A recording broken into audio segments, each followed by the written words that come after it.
Hello, citizens of YouTube land. Hey. It's your president and your VP. And yeah, we know. It's been a long time. A lot of things have happened to us. He's went off to college. So there's that. Yeah. We've changed jobs. So we both work in grocery stores, which brings us to today's return review. This review today is going to be The Mist, which is a 2007 film that premiered in November 21st, 2007. So it's pretty close to where we're at in the time frame where we're filming this. Not sure when it'll actually go out, but at least we're getting some content going for you guys again. And we'll talk more about that later. But you guys are here for what you're here for, which of course is to hear us talk about the movie. So the movie is directed by Frank Darabont, and if that name sounds familiar, well, it should, because he directed The Green Mile and The Shawshank Redemption as well. Oh, two other Stephen King adaptations. Yes, so he has some experience already with Stephen King adaptations. Oh, and he also worked on The Walking Dead as well. The main lead is played by Thomas Jane, and he plays this character named David, and he has a wife, and they have a stepson together because she's not his, which plays into the movie. The mother is not in the picture; she's somewhere. So, they have a storm that happens in their town in Maine. Because at the beginning of the film. Of course, this takes place in Maine because, of course, it does. It's a Stephen King film, guys. So they have. But also, who knew that Louisiana is so close to Maine that it could double as Maine? Specifically, Shreveport, Louisiana. So there's that. So there's a storm that comes in, and it kind of wrecks their house, and so they're going to have to go to town to get supplies. And there's only one grocery store in the town called it's Food Mart or something like that. Yeah. That doesn't matter that much anyway, the name of the grocery store.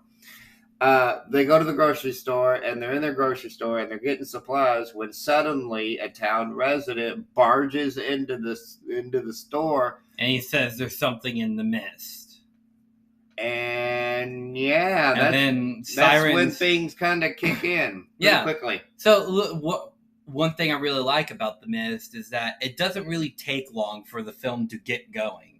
Right, and it's only 2 hours and 5 minutes to begin with. So it's really cool how they don't beat around the bush. Like, as soon as, because like it's based off of a novella, which is a shorter version of a novel.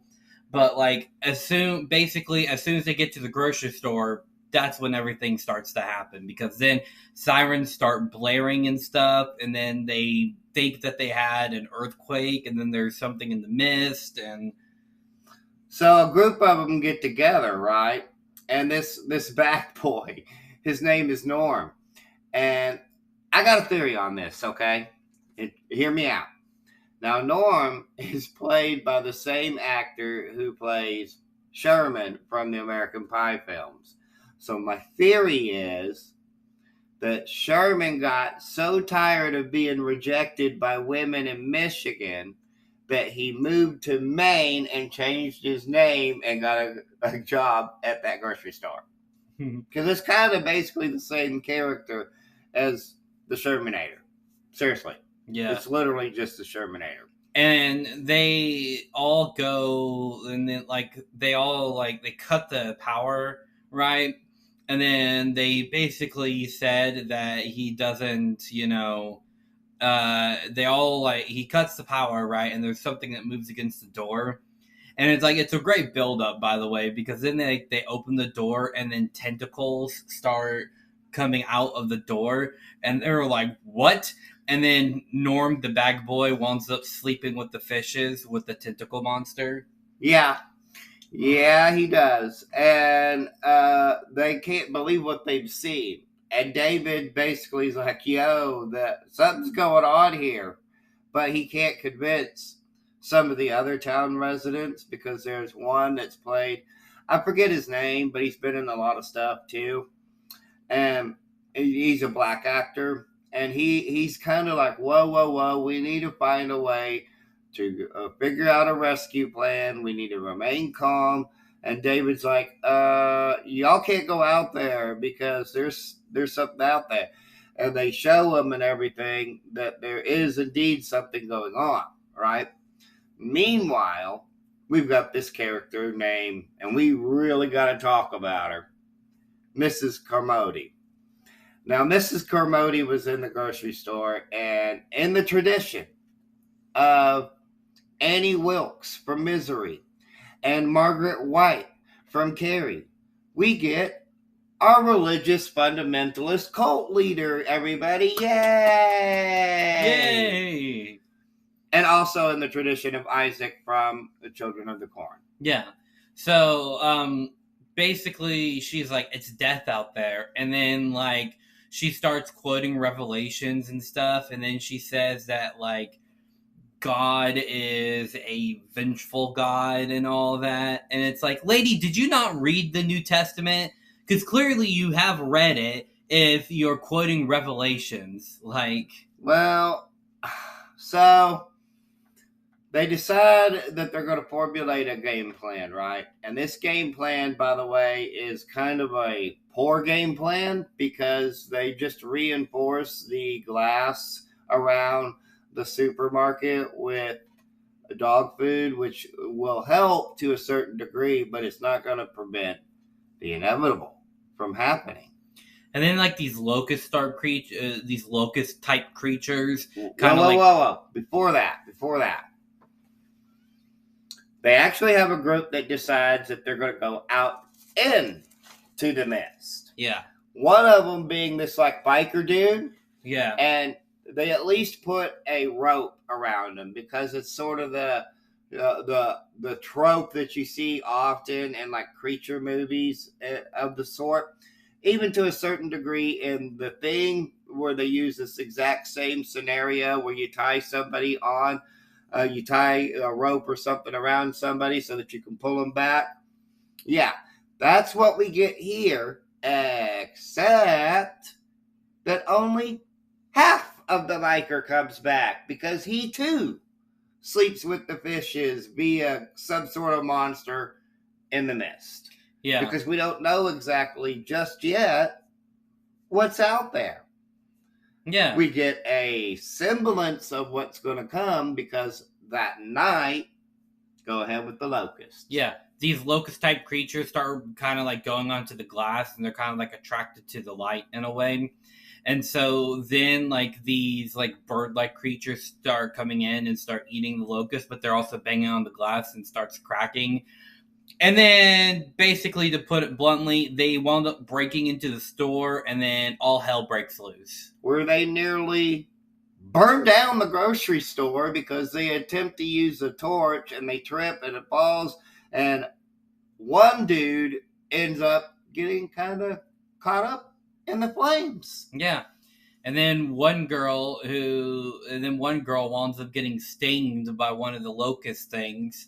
And she also winds up sleeping with the fishes. And so it turns out that in the midst of all this, there's kind of this military troop that's in town as well. And they're in the grocery store as well. And there's a little boy that happens to be David's son that goes up to him and is like, yo, ain't you guys got a radio? Can't you call for help? Can't you do anything? And they're like, he's right. We need to do something.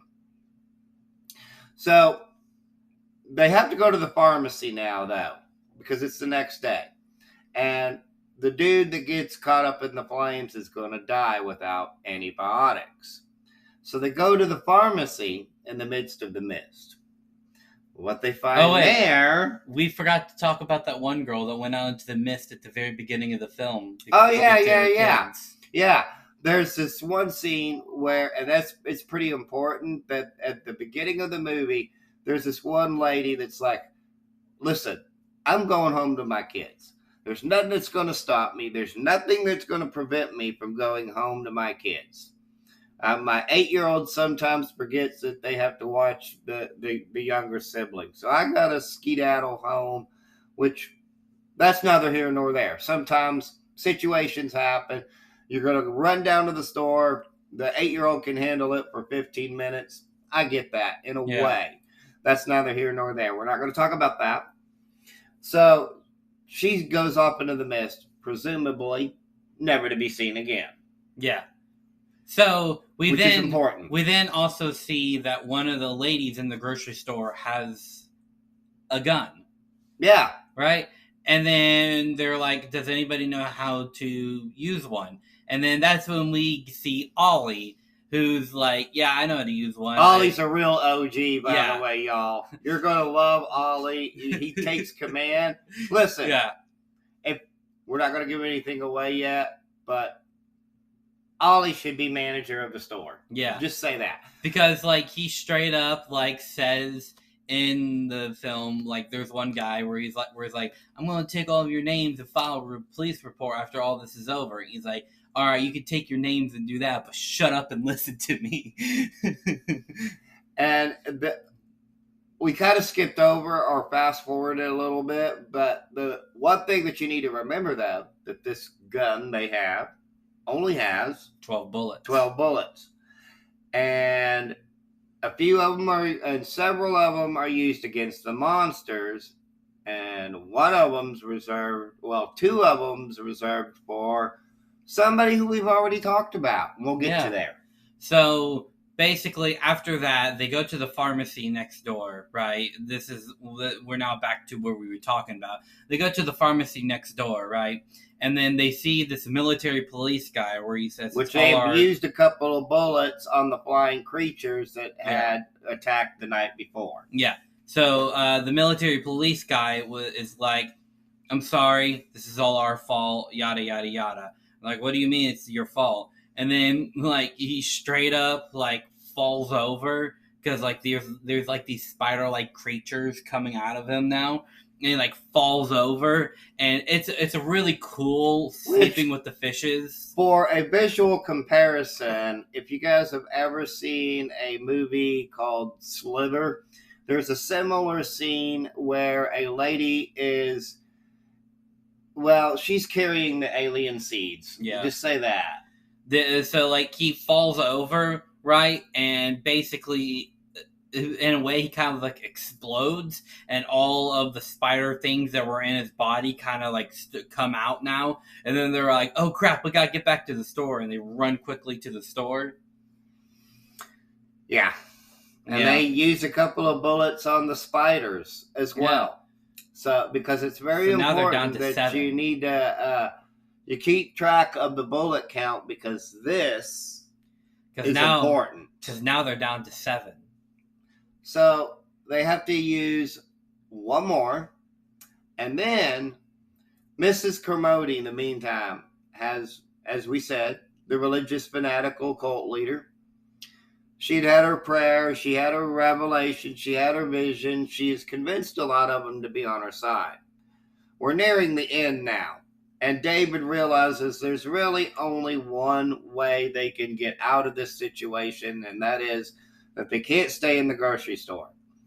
She attempts to prevent this from happening. Meanwhile, before that, though, they offer a sacrifice to the Lovecraftian gods that are out in the mist. The military police officer. Yeah, the military guy who basically kind of like explained everything, that like what they were doing up on the mountain was they thought there were other dimensions and stuff, and they like tapped into that and the doorway, and they wound up bringing the monsters in through the mist. Which, like I said, that they sacrificed the military police officer. And she basically said that the beast would be happy for tonight and that no one else would have to sleep with the fishes.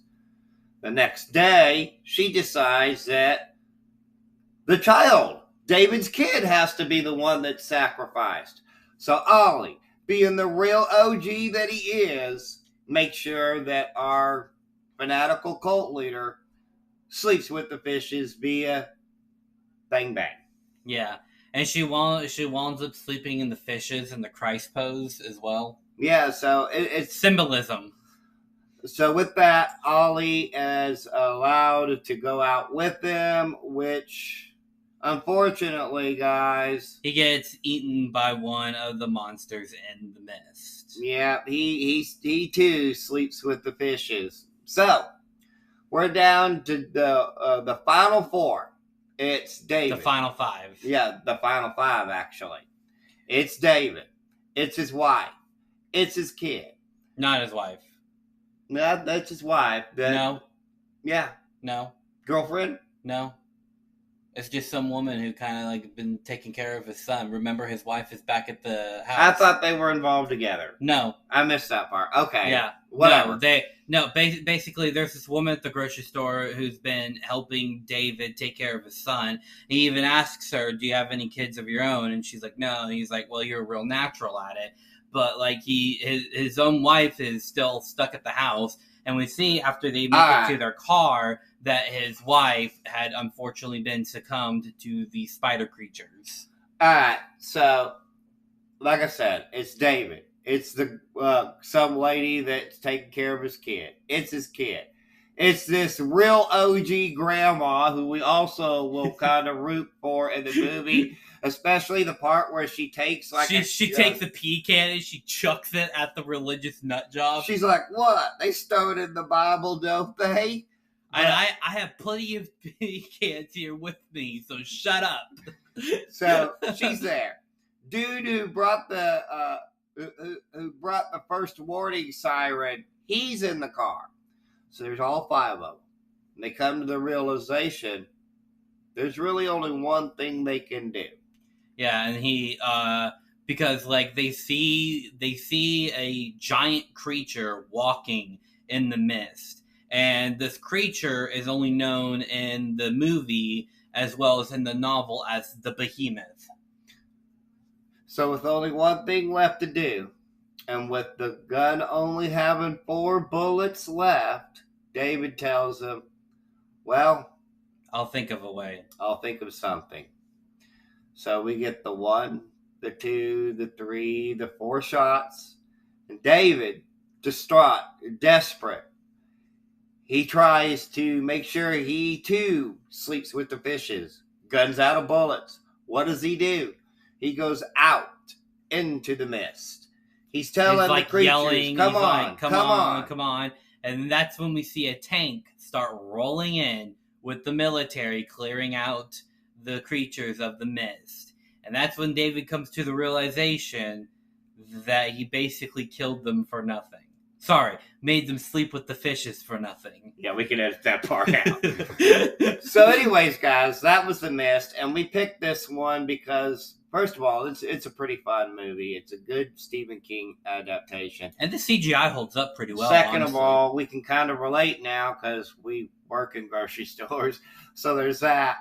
And we just felt like it was the appropriate time and the right time, and especially since we have some time together, to finally bring some content back to our subscribers. And hopefully that this is a video that some of y'all will be new viewers and subscribe to us as well. So with that being said, guys, concerning The Mist, we have to do the final ratings, of course. I give it 4.25 out of 5. What say you? I'll give it a 4.5 out of 5. All right, so it's not a 5 out of 5, but it's definitely solid 4.5. Yeah, and of course, those of you who know, you'll be like, "Oh, well." Some of you who are new might be like, "Oh, well, you guys' ratings are too high." Well, we kind of overrate things a lot, and our ratings are subjective. So there's that. They don't mean a thing. And remember, because we're just two idiots with a webcam. Our opinions do not matter, except they actually do, because we have a YouTube show, except they actually don't. So, with that being said, there's also one more thing left to say, and that, of course, is peace and love from Denny and Son. Bye!